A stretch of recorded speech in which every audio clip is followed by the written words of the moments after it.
Welcome to Binge Watchers, where we talk about the stories and characters we love and the shows they live in. My name is Ron, and today we're gonna focus less on the stories and the characters and more on the actual binge watching, with some of my favorite tips and tricks and tools and other words that begin with a T, tables, tourniquets for a better Netflix experience. Tourniquets for a better Netflix experience.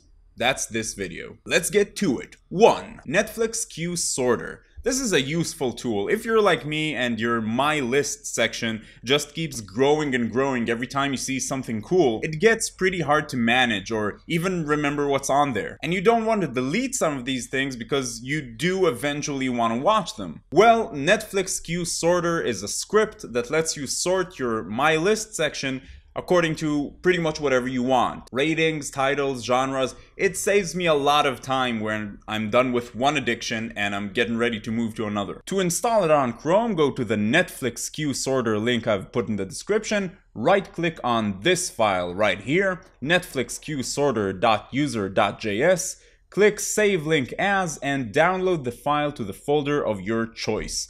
Then go to Chrome, to the Options menu, More Tools, Extensions, just drag the file from the folder to the extensions page, and boom, you have just taken control of your list.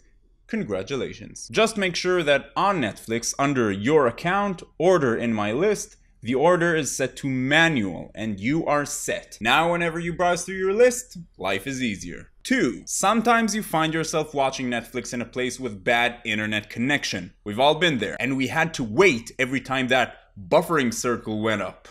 Like animals. Well, you can fight buffering by making the ultimate sacrifice. Not the ultimate sacrifice at all. Quality. You can sacrifice quality to make it go faster. While you're watching something, hit Ctrl-Shift-Alt-S to bring up the quality menu. Choose lower numbers, the quality will take a hit, but the streaming will be smoother. As I said, the ultimate sacrifice. 3. This is another wonderful extension that I love, Flix Plus by Lifehacker. You can get this one on the Chrome store. There are plenty of other extensions that can give you external ratings from IMDb or Rotten Tomatoes, and that's fine, that's useful, but I don't care about that. First, this extension lets you hide possible spoilers.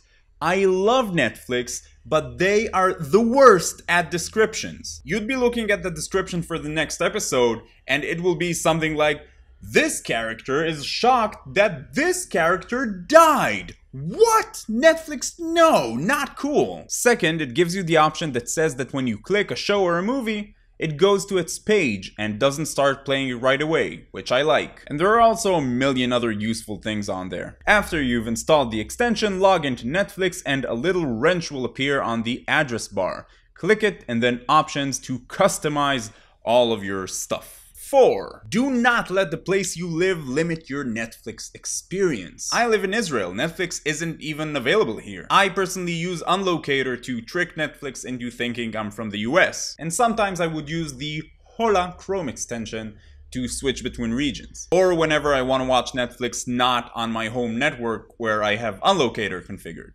There are plenty of services that do this. Use them. Don't deprive yourself of the vast catalog Netflix has to offer. 5.